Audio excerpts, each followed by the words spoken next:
لنفسك كده وسط حياتك كل يوم بتصحى، كل حاجة حواليك ماشية، الشغل، الناس، المسؤوليات، الأحداث، وكل ده ماشي قدامك وانت واقف في مكانك حاسس انك مش فاهم نفسك.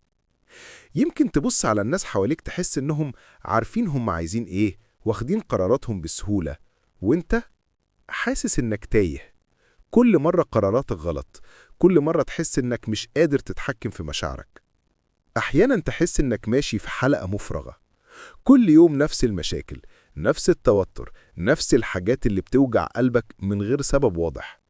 وفي نص الزحمة دي يمكن تحاول تهرب، تتفرج على التلفزيون، على السوشيال ميديا، تخرج مع صحابك، أي حاجة بس تهرب من شعورك جواك. في علم النفس الحالة دي ليها اسم، ده بيتسمى فقدان الوعي الذاتي أو alienation from the self، أو ممكن يدخل تحت الأزمات الوجودية existential crisis. يعني ببساطة حاسس إنك بعيد عن نفسك، مش فاهم مشاعرك، مش عارف رغباتك الحقيقية، ومش قادر تتحكم في قراراتك. وده اللي بيخليك تحس بالضياع وتكرار نفس المشاعر والأيام.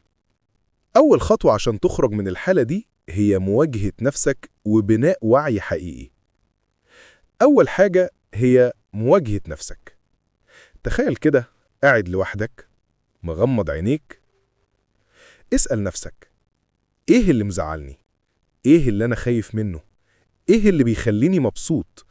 أنا عايز أبقى مين؟ عادي، يعني ما فيهاش حاجة، دي نفسك. مش لازم تجاوب بسرعة، خد وقتك. اللحظة دي صعبة، هتحس بالخوف، بالغضب، بالحزن.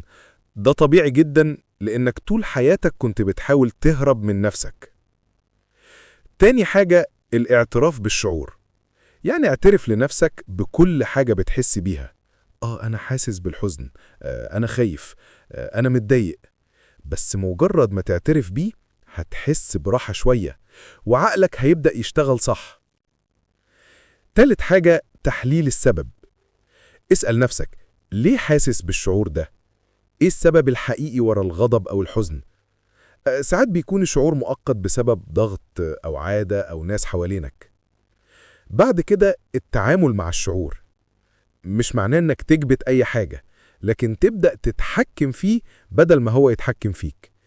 مثال: لو خايف من فشل، بدل ما تهرب حاول تعمل خطة صغيرة خطوة خطوة عشان تواجه خوفك. وأهم نقطة، التعلم من اللحظة دي.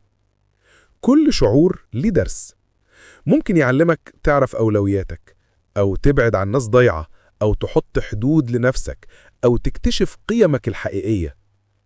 ما تخافش من المواجهة، الخوف الحقيقي هو أنك تفضل عايش بعيد عن نفسك. بعد ما واجهت نفسك بصدق، بعد ما شفت اللي جواك بوضوح، وعرفت إيه اللي وجعك وإيه اللي كنت بتهرب منه، المرحلة اللي جاية دي اسمها إعادة التكوين.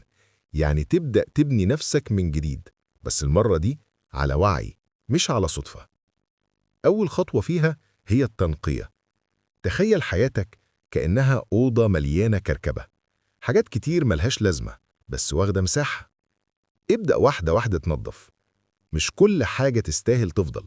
في ناس وجودهم بيتعبك، في عادات بتسحب طاقتك، في حاجات بتعملها علشان ترضي الناس مش علشانك. كل ده محتاج يتشال. التنقية دي مش قسوة، دي رحمة. رحمة بنفسك.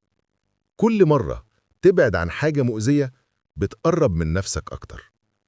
تاني خطوة هي التعلم من التجارب.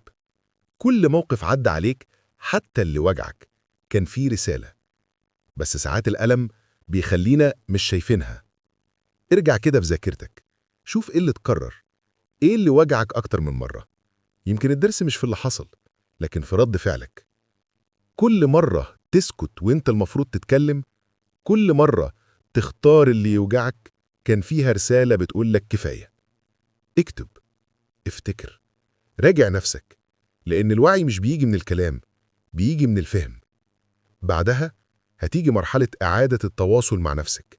يعني تبدأ تحب وجودك تاني، تعمل حاجات صغيرة ليك مش لحد. تمشي لوحدك شوية، تسمع أغنية بتحبها، تكتب اللي جواك، تقعد في هدوء. الهدوء مش فراغ، الهدوء بداية التكوين. وكل ده مش بيحصل في يوم وليلة. الرحلة دي محتاجة الصبر، لأنك مش بتغير حياتك، أنت بتغير علاقتك بنفسك. ولما العلاقة دي تتصلح، كل حاجة حواليك هتبدأ تتصلح لوحدها. ما تستعجلش، ما تخافش من الوحدة، ما تخافش من البداية من جديد، لأن البداية دي مش رجوع لورا، دي رجوع ليك.